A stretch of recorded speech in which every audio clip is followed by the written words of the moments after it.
Muito bom dia, queridos irmãos. Obrigada por estarem aqui. Como vocês podem perceber, minha voz não está mais como antes. E é isso que tem me impedido de ser pontual. Mas se Deus quiser, logo estaremos novamente, todos os dias às 4 da manhã, com os áudios no YouTube e logo depois, na manhã, umas 6, 7, 8 horas aqui para vocês. Mas no YouTube, o compromisso é às 4 da manhã. Eu peço a oração de vocês, porque, segundo a orientação da fonoaudióloga, eu teria que descansar a minha voz por muitos dias para depois eu voltar a gravar. No entanto, sinto no meu coração que eu devo prosseguir. Então, enquanto estiver dando para prosseguir, nós prosseguiremos. Orem, por favor, por essa causa. E no final desse áudio, eu tenho uma surpresa para vocês. Vamos começar hoje com o Salmo 144, Graças pela proteção de Deus. É um salmo de Davi. Fala assim: Bendito seja o Senhor, minha rocha, que adestra minhas mãos para a guerra, meus dedos para as batalhas. Ele é meu aliado e minha fortaleza, meu protetor, e eu junto dele me abrigo. Ele a mim submete os povos.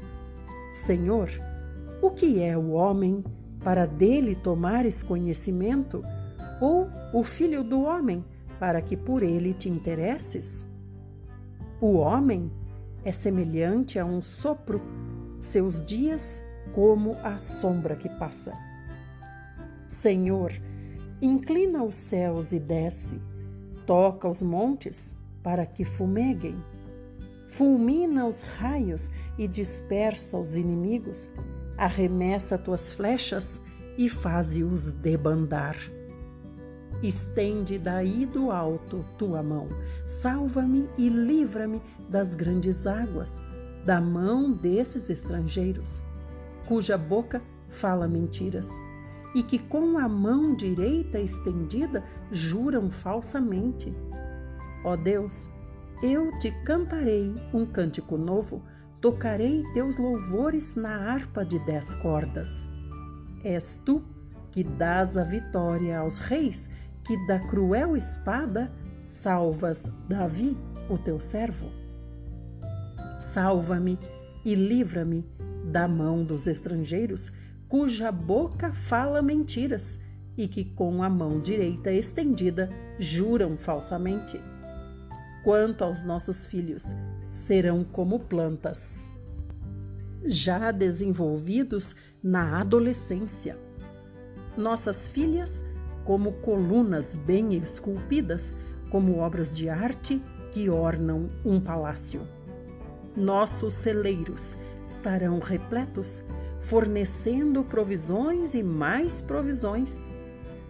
Nossos rebanhos se multiplicarão aos milhares, às dezenas de milhares pelos nossos campos. Nossas reses andarão prenhes, não haverá brecha nem ataque, nem alarme em nossas praças. Feliz o povo ao qual assim sucede, feliz o povo cujo Deus é o Senhor. Aleluia! Feliz o povo cujo Deus é o Senhor. Não basta nós amarmos a Deus, é necessário que Ele seja o Senhor, ou melhor, que Ele seja aquele que está no comando. Muitas vezes a gente vê hoje em dia as pessoas querendo comandar e nem de longe ser comandadas, nem pelas autoridades terrenas, quanto mais por Deus. Mas sentem no seu coração que tem sim condições de dar ordens, inclusive ao próprio Deus. Por isso, amados, que nós não colhemos coisas boas. Vamos agora para Provérbios, Provérbios 17, 27 e 28. Quem realmente detém o conhecimento é comedido no falar, e quem possui o entendimento demonstra alma tranquila. Até mesmo o tolo passará por sábio se conservar sua boca fechada. E se dominar a língua, parecerá até que tem grande inteligência. Velho Testamento. Estamos em 2 Reis 9, a partir do 14, a morte de Jorão e Acasias. Assim, Jeú, filho de Josafá e neto de Ninsi, começou uma conspiração contra o rei Jorão. Isso aconteceu quando Jorão havia cercado Ramote Gileade com todo o Israel por causa de Azael, rei da Síria. O rei Jorão tinha retornado a Jezreel para tratar dos ferimentos que os sírios lhe fizeram quando lutou contra Azael, rei da Síria. Então Jeú fez a seguinte proposta: se estais de acordo, não deixe que ninguém fuja da cidade para levar a notícia a Jezreel. Em seguida, Jeú subiu em seu carro e partiu para Jezreel, porque Jorão estava lá, se recuperando dos ferimentos, e Acasias, rei de Judá, tinha ido visitá-lo. O sentinela que estava na torre de Jezreel viu a tropa de Jeú se aproximando e bradou: vejo uma tropa. Então Jorão ordenou: toma um cavaleiro e envia esse cavaleiro ao encontro dessa tropa para perguntar: vens em paz? O cavaleiro partiu ao encontro da tropa e transmitiu à tropa a mensagem. Assim indaga o rei: vens em paz? Ao que Jeú respondeu: quem és tu para falar de paz? Sai da minha frente. Então o sentinela relatou: eis que o mensageiro chegou a eles, mas não está regressando. Imediatamente, Jorão mandou outro cavaleiro. Quando esse cavaleiro chegou à tropa, exclamou: o rei pergunta: vens em paz? E Jeú respondeu: quem és tu para falar de paz? Passe agora mesmo para trás de mim. E o sentinela avisou: eis que este também chegou à tropa, mas não está voltando. E acrescentou: a maneira de conduzir o carro é de Jeú, filho de Ninsi, porquanto dirige furiosamente como um insensato. Então Jorão ordenou: preparai meu carro de guerra. E imediatamente o carro foi aparelhado e Jorão, o rei de Israel, e Acasias, rei de Judá, partiram, cada qual com seu carro, ao encontro de Jeú, e o interceptaram nas terras que haviam pertencido a Nabote de Jezreel. Assim que pôs os olhos em Jeú, Jorão indagou: vens em paz, Jeú? E Jeú redarguiu: como podes falar de paz enquanto perduram as idolatrias e feitiçarias da tua mãe, Jezabel? Assim que ouviu essas palavras, Jorão virou-se e fugiu, exclamando a Acasias: isso é traição, Acasias. Mas Jeú já tinha retesado seu arco e atingiu Jorão entre as espáduas. A flecha atingiu o coração do rei, que tombou dentro do seu próprio carro. Jeú ordenou abdicar seu oficial: toma o cadáver deste homem e atira esse cadáver sobre este terreno que fora propriedade de Nabote de Jezreel. Porquanto lembra-te de que indo eu e tu juntos a cavalo, seguindo Acabe, seu pai, o Senhor pronunciou contra ele esta sentença: tão certo como vi ontem à tarde o sangue de Nabote e o sangue de seus filhos, diz Yahvé, o Senhor, assim retribuirei neste campo, diz o Senhor. Agora, pois, pega-o e joga-o sobre este terreno, de acordo com a palavra de Yahvé. À vista disto, Acasias, o rei de Judá, fugiu pelo caminho de Bet-Agã. Contudo, Jeú o perseguiu, gritando: matai esse rei também. E feriram o rei dentro do seu próprio carro, na subida de Gur, que fica nas proximidades de Bileã. Mas Acasias ainda teve forças para refugiar-se em Megido, onde ele morreu. Seus oficiais o levaram a Jerusalém e o sepultaram com seus antepassados em seu túmulo na cidade de Davi. Acasias havia se tornado rei de Judá no 11º ano de Jorão, filho de Acabe. Em seguida, Jeú partiu para Jezreel. Assim que Jezabel tomou conhecimento disso, pintou os olhos, fez um penteado e ficou observando de uma janela do palácio. Então, como a gente tinha comentado, né, irmãos? Jezabel ainda tinha influência sobre o governo, né? Então, ela ainda era um tipo de rainha-mãe. Olha quantos anos se passaram e Jezabel ainda está lá exercendo algum poder. E agora é que vai chegar a vez dela. E aí, essa passagem aqui é muito falada, né? Que as mulheres não podem pintar os olhos, que não podem se enfeitar e tudo mais por causa de Jezabel. Já vi muita pregação assim. Mas, no entanto, aqui também fala, e Jezabel pintou os olhos e fez um penteado. Então, quer dizer que, por que penteado pode fazer, mas maquiagem não pode, né? Então, não pode fazer penteado também. E o que é um penteado? Penteado nada mais é do que um cabelo penteado. Não é algo ornamental, né? Como um carnaval. Penteado é um cabelo penteado. Então, se não pode usar maquiagem, também vamos deixar de pentear os cabelos. Não podemos andar com os cabelos penteados, né? Então, não é porque Jezabel pintou os olhos e fez um penteado que nós, as mulheres de Deus, não podemos fazer uma maquiagem. É claro que nada exorbitante, assim como nenhum penteado exorbitante, né? Mas as mulheres de Deus, as filhas de Deus, elas são como rainhas. Elas devem andar de forma elegante e da melhor maneira que elas podem fazer, não se arrumando para os outros, mas se arrumando para o seu marido, que é o rei na sua casa. Lembrando sempre de Esther, lembrando das mulheres que representaram Deus e que não eram mulheres que andavam por aí de forma, vamos dizer assim, sem se arrumar, né? Então vamos lá, Jezabel fez isso por quê?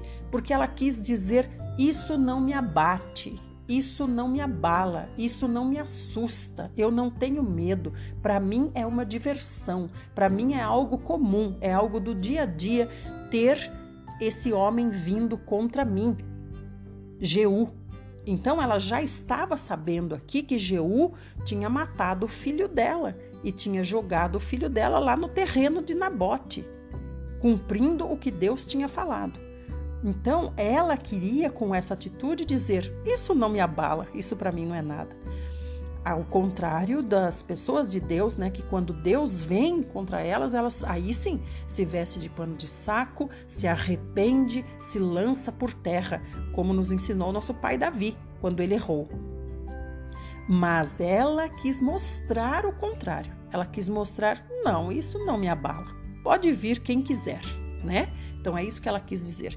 Então não tem nada a ver com quem se pinta e faz penteado é do diabo. Não é nada disso. Quer dizer que ela fez isso para dizer: não me abala, pode vir Jeú, né? E quando Jeú passava pelo portão, Jezabel gritou: está em paz, Zinri, assassino do seu próprio senhor? Por que ela falou isso? Porque ela já sabia que ele, Jeú, Zinri, ele tinha matado o filho dela, que era o rei, senhor dele. Então Jeú ergueu os olhos em direção à janela e bradou: quem dentre vós está do meu lado? Há alguém? E 2 ou 3 eunucos se inclinaram para ele. Então esses eram os serviçais que estavam lá na sacada do palácio com ela, né? Estavam lá na sacada do palácio os que serviam a essa rainha-mãe. E aí eles ouviram o que Jeú falou lá embaixo. tem alguém aí que está do meu lado? Então 2 ou 3 eunucos, os criados dela, da rainha Jezabel, se inclinaram, né, fazendo um sinal: nós estamos do seu lado. Então Jeú ordenou: lançai essa mulher abaixo. E eles imediatamente a atiraram para baixo. E o sangue dela salpicou a parede e salpicou os cavalos, e os cavalos a pisotearam. A seguir entrou Jeú, e depois de ter comido e bebido, ordenou: ide ver aquela maldita e dai a ela uma sepultura, pois ela é filha de um rei. Quando eles chegaram para sepultar Jezabel, só encontraram o crânio dela, os pés dela e as mãos dela. Então eles voltaram para contar isso a Jeú, e Jeú disse: esta é a palavra que Yahvé falou por meio do seu servo Elias, o tesbita. No campo de Jezreel, os cães devorarão a carne de Jezabel, e os seus restos mortais serão espalhados em um terreno em Jezreel, como esterco no campo, de modo que ninguém será capaz de identificar. Esta é Jezabel. Então, amados, essa foi a morte dessa mulher, algo que o Senhor tinha profetizado, porque ela era uma mulher diabólica, uma mulher maligna, uma mulher que trouxe seu falso deus, o demônio Baal, para ser cultuado entre Israel. E não só fez isso, como fazia dos sacerdotes de Deus sacerdotes de Baal. Vamos continuar? Nós vamos agora para o capítulo 10, o massacre da família real de Israel.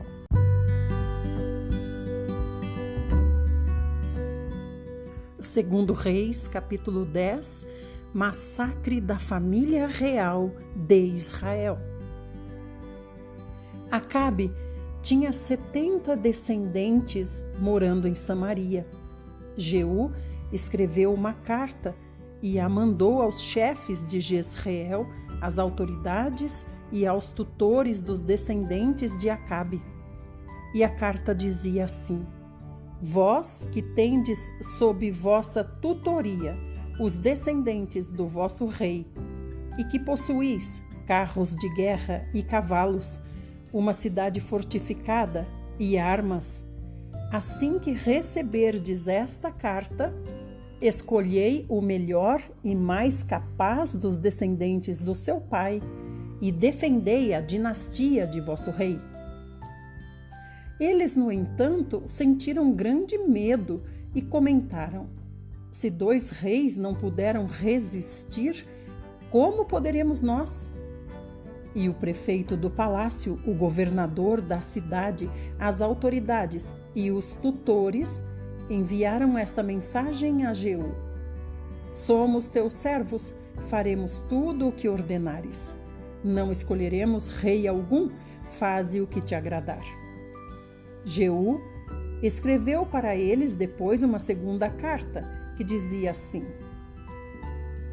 se estais do meu lado e quereis ouvir-me, tomai as cabeças dos homens da família de vosso senhor e vinde ter comigo amanhã a esta hora em Jezreel.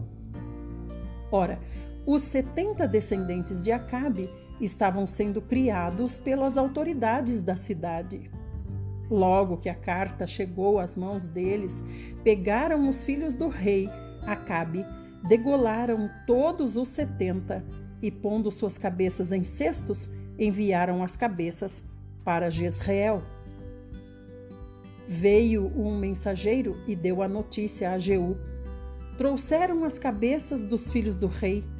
Ao que Jeú respondeu: coloque as cabeças em 2 montes na entrada da porta até a manhã seguinte. E na manhã seguinte, Jeú saiu e declarou diante de todo o povo: vós sois inocentes, eu conspirei contra o meu senhor e o matei, mas quem degolou a todos estes?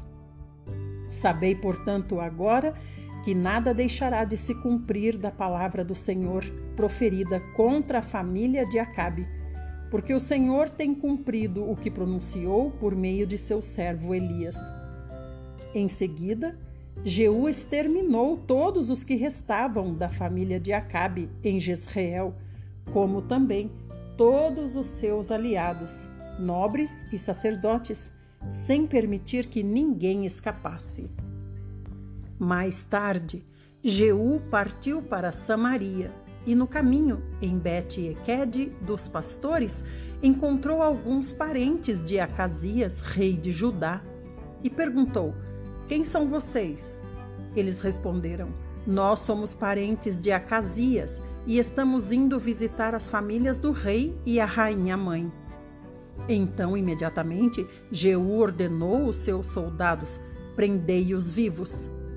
Foram apanhados vivos e degolados na cisterna de Bet-Equede. Eram 42 e nenhum foi poupado. Então vamos entender o que está acontecendo aqui.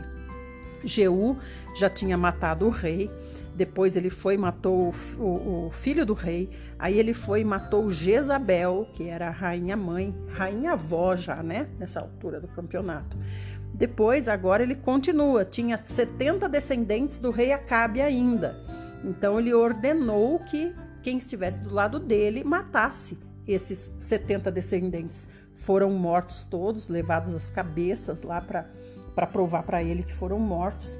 E aí ele exterminou ainda os outros que tinha lá na cidade, em Jezreel, que é onde ele estava, né? Esses 70 não eram dessa cidade, esses 70 estavam em Samaria.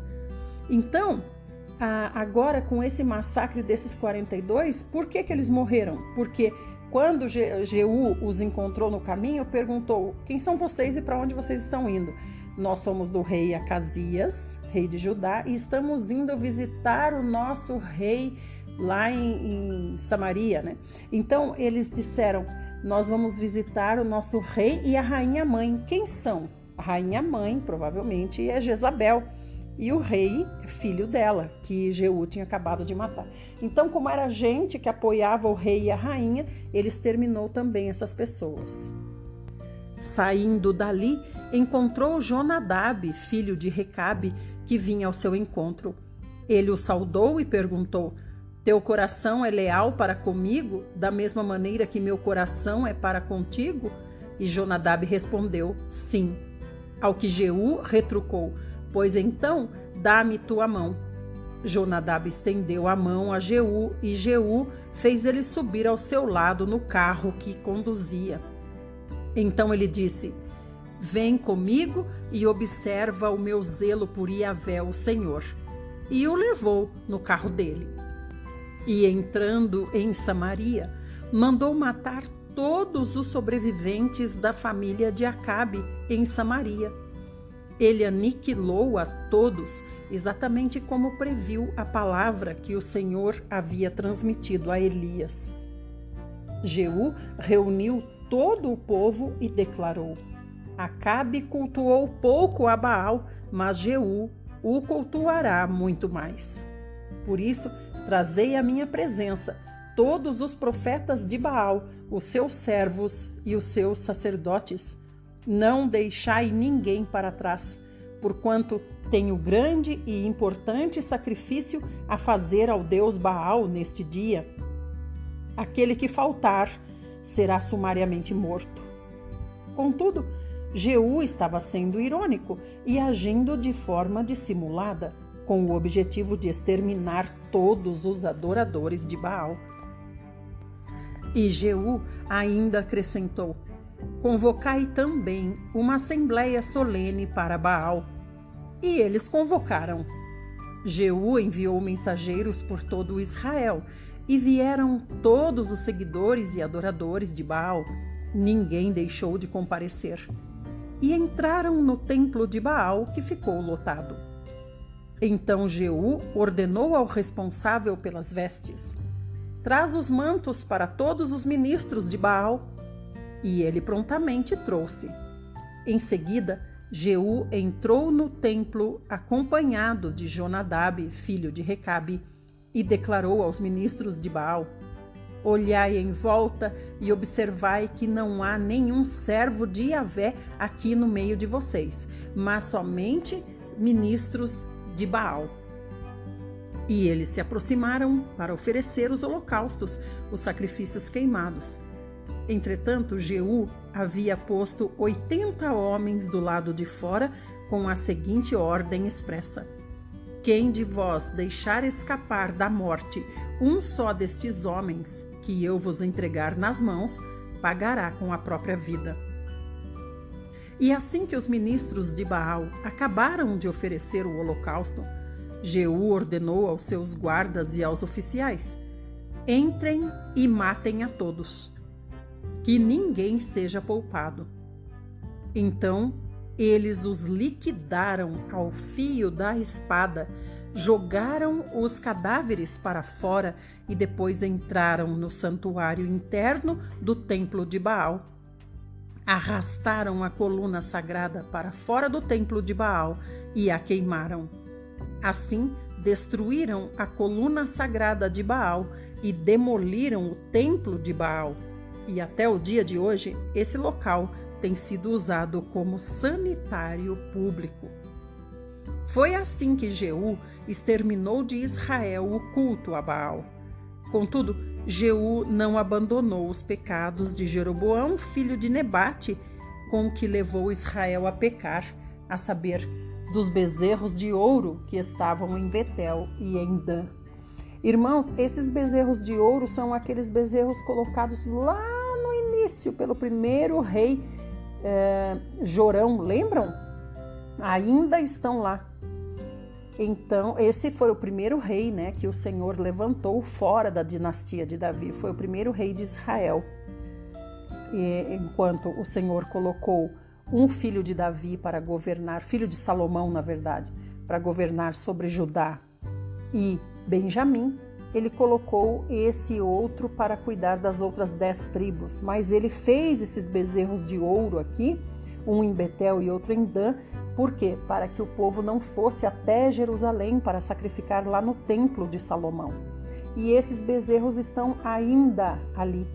Então Yahvé falou a Jeú: porquanto bem executaste o que é justo a meus olhos e cumpriste toda a minha determinação contra a casa de Acabe, teus filhos até a 4ª geração se assentarão sobre o trono de Israel. No entanto, Jeú não teve cuidado de andar de todo o seu coração segundo a Torá, a lei de Yahvé, o Senhor Deus de Israel, nem se apartou dos pecados que Jeroboão induziu Israel a cometer. Então é Jeroboão. Jeroboão foi o rei sobre as 10 tribos e Jeorão foi o rei descendente de Davi sobre as outras 2 tribos. Por aquele tempo, o Senhor começou a retalhar e reduzir o território de Israel. O rei Azael feriu Israel em todas as suas fronteiras, desde o leste do Jordão, incluindo toda a terra de Gileade, conquistando da mesma forma desde Aroer, junto à garganta do Arnon, até Bazã, passando por Gileade e as terras das tribos de Gade, de Ruben e de Manassés. Os demais episódios da vida de Jeú, tudo o que ele realizou, todas as atitudes e façanhas estão escritos no livro da história dos reis de Israel. Jeú adormeceu com seus antepassados e foi sepultado em Samaria. Seu filho Jeoacás foi o seu sucessor. Os dias que Jeú reinou sobre Israel em Samaria foram 28 anos. Amanhã nós já vamos começar a ver o rei Joás, que é o que vai entrar amanhã. Agora nós vamos para o Novo Testamento. Lembrando que esse caso dos bezerros de ouro passou por muitos reis, né? E Jeú, embora tenha exterminado Jezabel, a descendência de Acabe, tenha exterminado todos os sacerdotes de Baal, ele não deu fim a esses bezerros de ouro. Como é difícil a idolatria ser completamente exterminada. Vamos para o Novo Testamento, nós estamos em Atos, hoje, capítulo 17.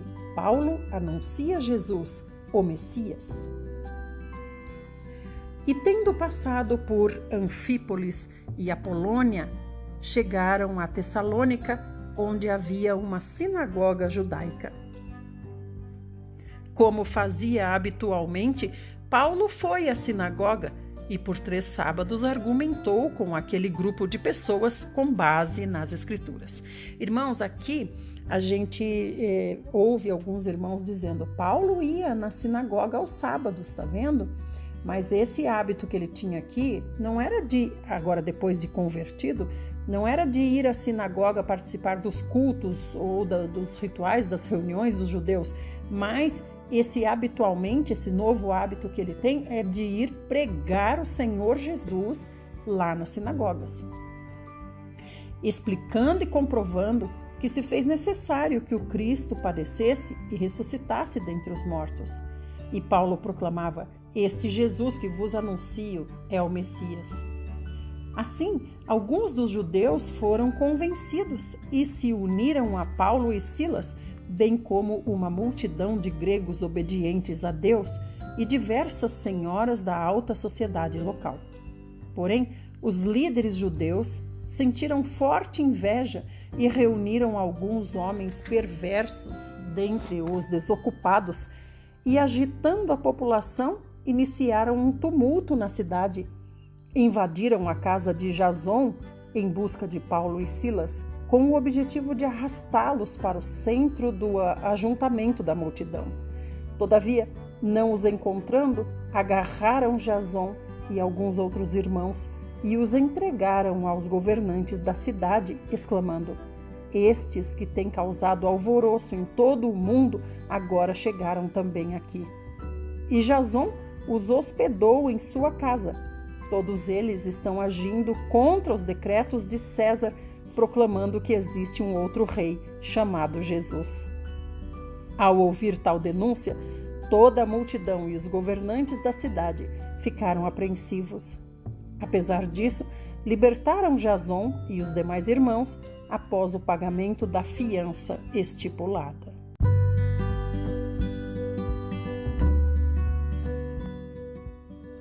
Então, logo ao cair da noite, os irmãos enviaram Paulo e Silas para Bereia. Chegando lá, dirigiram-se à sinagoga de Bereia.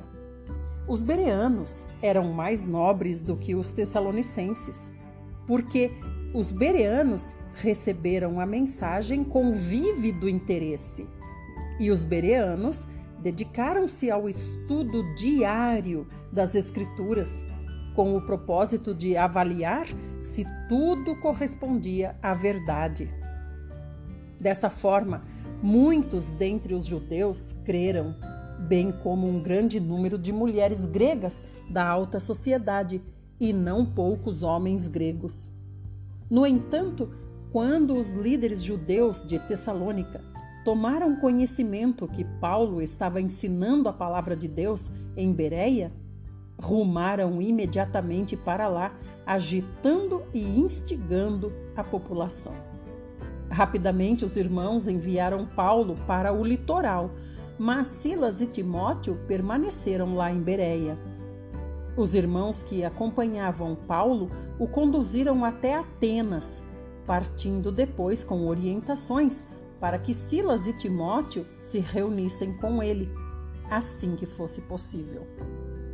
Enquanto Paulo esperava por seus companheiros em Atenas, ficou profundamente indignado ao perceber que a cidade de Atenas tinha ídolos por toda parte.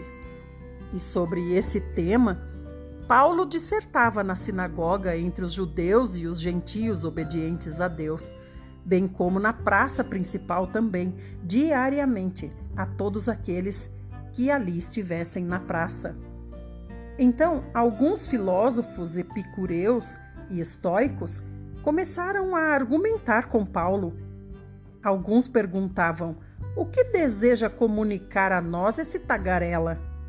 Outros comentavam: parece ser um anunciador de deuses estranhos. Porque Paulo pregava as boas novas de Jesus e pregava também a ressurreição. Por causa disso, eles levaram Paulo para uma reunião no Areópago, onde lá perguntaram: você pode nos revelar que nova doutrina é essa sobre a qual você dissertas? Pois estás nos apresentando pensamentos estranhos e desejamos compreender o significado dessas ideias. Porquanto os cidadãos de Atenas, assim como todos os estrangeiros que ali viviam, não se preocupavam com outro assunto senão falar e procurar saber as últimas novidades. Sendo assim, Paulo se levantou no meio da reunião no Areópago e discursou: caros atenienses, percebo que sob todos os aspectos sois muitíssimo religiosos, pois caminhando pela cidade de Atenas, observei cautelosamente os seus objetos de adoração e encontrei até um altar com a seguinte inscrição: ao Deus desconhecido. Ora, pois é exatamente este Deus a quem cultuais em vossa ignorância que eu passo a vos apresentar. O Deus que criou o universo e tudo o que existe no universo é o Senhor dos céus e da terra, e não habita em santuários feitos por mãos humanas. Esse Deus também não é servido pelas mãos dos homens, como se ele precisasse de alguma coisa, porquanto esse Deus, ele mesmo concede a todos a vida, o fôlego e supre todas as nossas demais necessidades. De um só homem, esse Deus fez todas as raças humanas a fim de que povoassem a terra, havendo determinado previamente as épocas e os lugares exatos onde deveriam habitar. Deus assim procedeu para que a humanidade o buscasse e provavelmente, como que tateando, o pudesse encontrar, ainda que de fato não esteja distante de cada um de nós. Pois nele nós vivemos, nos movimentamos e existimos, como declararam alguns de vossos poetas, porquanto dele também somos descendentes. Aleluia! A gente vê aqui a intrepidez de Paulo, né? Como Paulo era um bom orador, como Paulo tinha presença, né? Então, ele indo para esse lugar, ele começou como? Perguntando se ele podia pregar em algum lugar grande? Não, ele foi na sinagoga, onde ele já era recebido, ele foi na praça, ele na praça ficou, e quando ele foi convidado para ir para esse lugar grande e importante, o Areópago, lá ele falou para todos com essa intrepidez aqui. Que o Senhor nos abençoe com tamanha vontade de servi-lo também. Meus amados irmãos, peço mais uma vez desculpa pelo tempo da demora de mandar esses áudios, mas também tive problema com a internet hoje. Logo, logo nós estaremos de novo atualizados com tudo. E o que eu disse que tinha para falar para vocês no final é sobre o meu atendimento. Então, as mulheres, né, as nossas irmãs amadas, as irmãs, as filhas de Deus, as mulheres virtuosas que têm dentro de si essa semente e quer fazê-la desabrochar, saibam que eu estou fazendo atendimento agora, como nutricionista e também como neuropedagoga. Façam contato comigo, porque eu quero falar com vocês. Um beijo e fiquem bem.